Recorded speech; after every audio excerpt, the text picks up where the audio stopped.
अस्सलाम वालेकुम defence lovers. Friends, South Korea और इंडोनेशिया के under development 4.5 plus generation aircraft ने आज short range air to air missile का कामयाब तजर्बा किया है। इस टेस्ट के दौरान KF-21 से 25 किलोमीटर रेंज रखने वाले यूरोपियन साख्ता IRIS-T air to air missile को कामयाबी से टेस्ट फायर किया गया।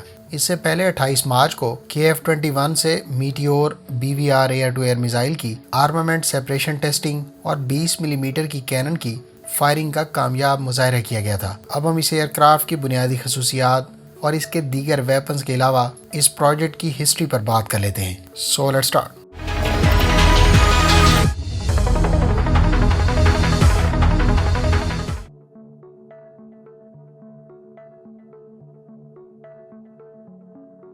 KF-21 बुनियादी तौर पर साउथ कोरिया और इंडोनेशिया के मुश्तरका प्रोजेक्ट के तहत बनने वाला तैयारा है। साउथ कोरिया KF-21 से अपनी एयरफोर्स के ज़ेर इस्तेमाल F-4 फैंटम और F-5 तैयारों को रिप्लेस करेगा। तकरीबन $8 अरब मालियत के इस प्रोजेक्ट में इंडोनेशिया 20% इन्वेस्टमेंट के साथ शराकतदार है। 2001 में उस वक्त के साउथ कोरियन सदर किम डे जोंग ने मकामी फाइटर जेट बनाने और इसे 2015 में डिप्लॉय करने का ऐलान किया था। 2010 में South Korean defence acquisition programme agency ने KFX बुनियादी स्ट्रेटजी की मंजूरी दी। 2015 में इंजीनियरिंग, मैन्युफैक्चरिंग एंड डेवलपमेंट यानी EMD को लीडिंग कंपनी के तौर पर मुंतखब किया गया। 2018 में प्रीलिमिनरी डिज़ाइन रिव्यू और 2019 में क्रिटिकल डिज़ाइन रिव्यू फेज़ मुकम्मल हुए।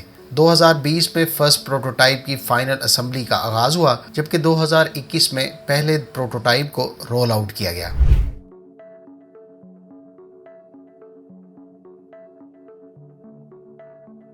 फ्रेंड्स, कोरियन एरोस्पेस इंडस्ट्रीज की तरफ से फराहम करदा मालूमात के मुताबिक KF-21 55.4 फुट लंबाई और 36.7 फुट विंग स्पैन रखता है। वाज़ेह रहे कि अमरीकी F-35B की डायमेंशंस भी तकरीबन KF-21 की तरह की हैं। F-35B 51 फीट लंबाई और 35 फीट का विंग स्पैन रखता है। दो F-414 इंजन की बदौलत KF-21 की full after burner thrust 44,000 pound यानी 186 किलो न्यूटन होगी। इसकी पेलोड कैपेसिटी 7,700 किलोग्राम, जबकि अगर F-35B की बात करें तो इसकी पेलोड कैपेसिटी 8,200 किलोग्राम है। KF-21 मार्क 1.8 की स्पीड से फ्लाई कर सकेगा। KF-21 को बुनियादी तौर पर F-35 और F-16 के दरमियान गैप को फिल करने के लिए कोरिया की तरफ से तैयार किया जा रहा है। गो के इसका इब्तदाई ब्लॉक 4.5 जनरेशन में शुमार होगा, लेकिन इसका रेडार सिग्नेचर साउथ कोरिया के ज़ेर इस्तेमाल F-15K स्लैम ईगल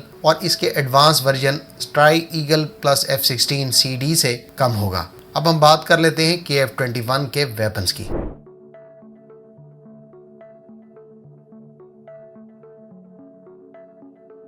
KF-21 पर टोटल 10 हार्ड पॉइंट मौजूद होंगे, जिसमें से 4 अंडर बेली और 6 अंडर विंग्स होंगे। इस पर ज़्यादातर वेस्टर्न ओरिजिन के वेपन्स का इस्तेमाल किया जाएगा। ब्लॉक 1 के अंडर बेली 4 हार्ड पॉइंट्स पर air to air missiles carry किए जा सकेंगे। इस मकसद के लिए यूरोपियन कंसोर्शियम MBDA के Meteor air to air missile का इंतखाब कर लिया गया है। गो के साउथ कोरिया अपने प्रिसीशन गाइडेड मिनीशन तैयार कर रहा है, ताहम KF-21 पर गाइडेड किट से लैस MK-80 सीरीज के बॉम्ब्स और यूरोपियन साख्ता टॉरस क्रूज मिसाइल का इस्तेमाल किया जा सकेगा। वाज़ेह रहे कि ये क्रूज मिसाइल पहले ही साउथ कोरियन एयरफोर्स के ज़ेर इस्तेमाल है, जिसको F-15K तैयारों से डिप्लॉय किया जाता है।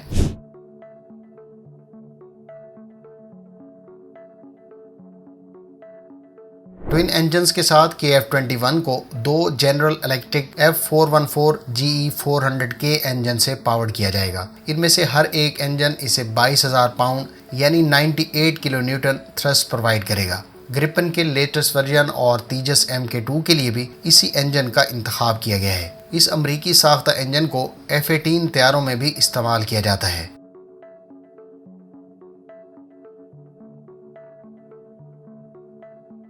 KF-21 में हैनवा डिफेंस सिस्टम्स की तैयार करदा infrared search and track electro optical system का इस्तेमाल किया जाएगा। इस IRST के बारे में लाइट वेट और एयर टू एयर थ्रेट्स को ट्रैक करने जैसी सलाहियतों का दावा किया गया है। अलबत्ता अगर आप IRST की अफादियत और काम करने के तरीक़ेकार के बारे में जानना चाहते हैं तो हम इसे इस वीडियो में एक्सप्लेन कर चुके हैं।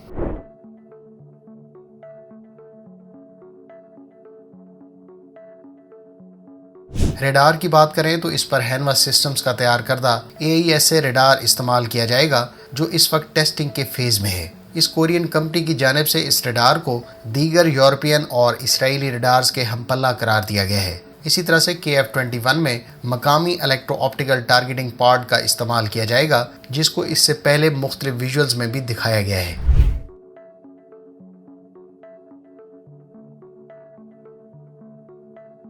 KF-21 के ब्लॉक 1 वर्जन को एयर टू एयर मकासद में इस्तेमाल किया जाएगा। ब्लॉक 2 में इंटरनल वेपन्स बे और एयर टू ग्राउंड कैपेबिलिटी का इजाफा किया जाएगा, जबकि ब्लॉक 3 में बेहतर स्टेल्थ फीचर्स का इजाफा काबिल जिक्र है।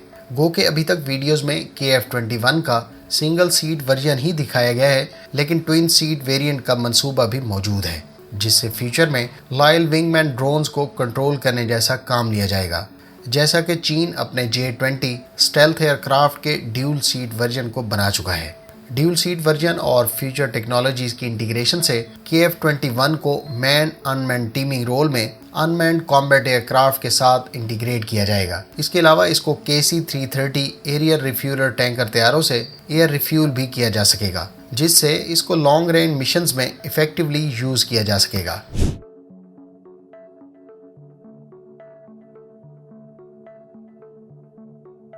KF-21 के ब्लॉक 1 को 2028 में कोरियन एयरफोर्स के हवाले किया जाना है, जबकि कोरियन एयरफोर्स मुख्तलिफ ब्लॉक्स में टोटल 120 तैयारे 2032 तक अपने फ्लीट में शामिल करने की ख्वाहिशमंद है। इसी तरह से इंडोनेशिया की तरफ से भी 50 तैयारे ऑर्डर किए जाएंगे। साउथ कोरिया और इंडोनेशिया ने इस तैयारे की डेवलपमेंट और बिलाखिर फर्स्ट फ्लाइट से नो डाउट बहुत बड़ा माइलस्टोन अचीव किया है, जबकि इस तैयारे का ह्यूज एक्सपोर्ट पोटेंशियल भी मौजूद है, जो आने वाले अरसे में मंजर आम पर आएगा। आपके F-21 की डेवलपमेंट और सलाहियतों पर क्या तासुरात हैं, कमेंट बॉक्स में इसका इजहार ज़रूर करें। उम्मीद है इस वीडियो से आपकी मालूमात में इजाफा होगा। मिलते हैं नेक्स्ट वीडियो के साथ। अपनी दुआ में याद रखिएगा। अल्लाह हाफिज़। पाकिस्तान जिंदाबाद।